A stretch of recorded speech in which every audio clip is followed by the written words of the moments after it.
Hello and welcome to TSL Talk. And Adam, what a big last round we've got coming up. Look, it's exciting, isn't it? I think we've waited 3 years for a final round like this to see, 3-4 teams still in contention and make the last spot. So we're all looking forward to it. North Hobart's in fourth spot at the moment, but host Clarence, and North Hobart still need a win to guarantee themselves finishing in the top 5. Yeah, absolutely. Look, they don't want to go down here and then rely on either Glenorchy losing or Lauderdale not getting a big enough win over Hobart. So the easiest thing for them is to get a win over Clarence. I don't think they've defeated them for about 8 or 9 games though, so it's going to be tough. But the ball's in their court, and if they're good enough to get there and get a victory, then they deserve to play finals. We'd rather win our way in there and go in half decent form than sort of fall in on the back of percentage, which we're not assured of getting in anyway. So we win the game, we'll play finals. If we don't, we might.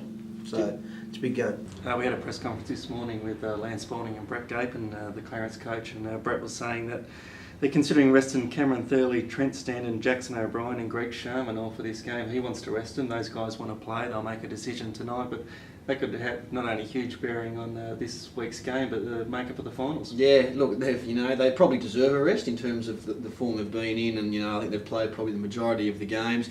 I know Brett touched on it a bit last week when I interviewed him after the game. I guess you're flirting with form a little bit, I guess. You don't want to be taking losing form, I guess, into a finals campaign, but even if they were to go down, I don't think it'd worry him too much, and I guess they'd probably rather guys fresh and raring to go for that first final than possibly risking an injury in the last round, which isn't going to have any consequence on how they go. You saw them play against Lauderdale last week. They're not in super top form at the moment, going for their third premiership. And Brett Geappen said they're actually probably about 6 goals off their best form at the moment. When the real stuff begins, and that's including this weekend, I think we're going to click into gear and start playing our best football. Look, we have our best team on the park at any stage, basically all year, and that makes a big difference. Like Mitch Williamson last week, he's kicked 14 goals in 2 games against Lauderdale, so you include him into the side, you'd probably win by a lot more than what we probably did. So, how far are we off our best? Probably 6 goals at this stage, 6 or 7 goals. But I certainly think we can, play much better football, and I think this weekend is a big step towards that. Yeah, how do you see their form coming into the finals? Yeah, clearly they're not at their best, and he's the first to admit that. And you see the way they play; they're probably not as clean as they have been the last couple of years. And as we touched on the reliance on Cameron Thurley. Well, yes, it is there, but he's such a good player that he's carrying them a moment anyway. So I don't have any doubts that once the real stuff starts, they'll pick up. I mean, it must be hard knowing you're going to finish second. They've known that for about 6 or 7 weeks now, so they'll be ready to go. And I'm sure we'll see different Clarence come out in that first final against Burnie. And North Hobart coach Spaulding had some interesting comments to say about finishing fourth. Finishing fourth, you get the home final at North Hobart Oval, but he believes it's not a huge home ground advantage. Well, look, most of the clubs who play at North Hobart fairly regularly. I think they all, when it's in half decent condition, I think they all enjoy playing here. So I don't think it's a huge advantage. I think we play pretty well on big grounds as well. So if it was at KG5 or wherever, I think it's not going to worry us. So I don't care one way or the other.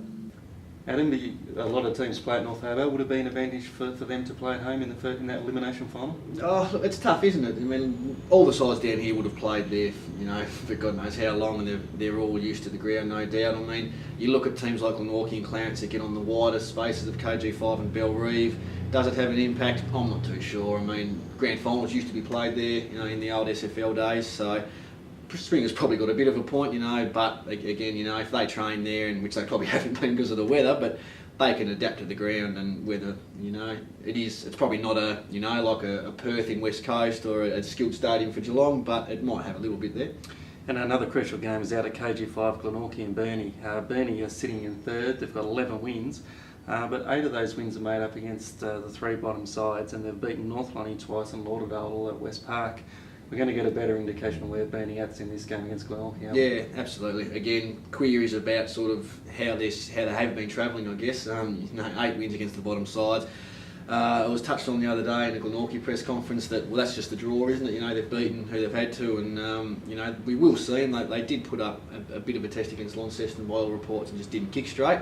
So, with 1 round to go before the finals, to see exactly where they are will be, it'll be a good test for them. And it's a huge bonus for Glenorchy getting Jay Bowden back and close to his best. He's kicked 4 goals last week and was best on ground. Yes, he's a key ingredient to them. You know, he's like a Cameron Thurley in terms of the way he can just pretty much rove around the ground. He can go forward and kick goals. He can go down back if needed. So if he's firing at their best and they make the finals, they can certainly do some damage. And probably the Cinderella story of the TSL this season, Lauderdale, probably just going to fall short. They need to win by, mathematically 77 points and have a few other results go their way to make the finals. Yeah, it's not beyond them, the win. They've touched up Glenorchy down there by 89 points a few rounds ago, and of course Glenorchy have come out and beaten Clarence. So, if the ground's in good enough condition, they can certainly do it. Hobart don't really have anything to play for. You'd expect them to come out firing. Whether it's enough, I guess time will tell. You say Hobart don't have anything to play for, but it is Graham Fox's last game. They might live for that one. They might, but then again, we probably thought they were going to live for a few other things during the year, and it probably quite hasn't eventuated. So you'd like to see him give him a great club man a good farewell, but it could be tough, I think, down there. I think Lauderdale have more to play for than Hobart, and I think they'll get the points, but again, it'll be just depending by how much. And there are 2 other games this round to finish off the season, but they're not going to have any bearing on the finals. And we'll find out who's going to make up the top 5 about 5 o'clock on Saturday night. Remember, for all your TSL stories, pick up your copy of the Mercury or go to the Mercury online.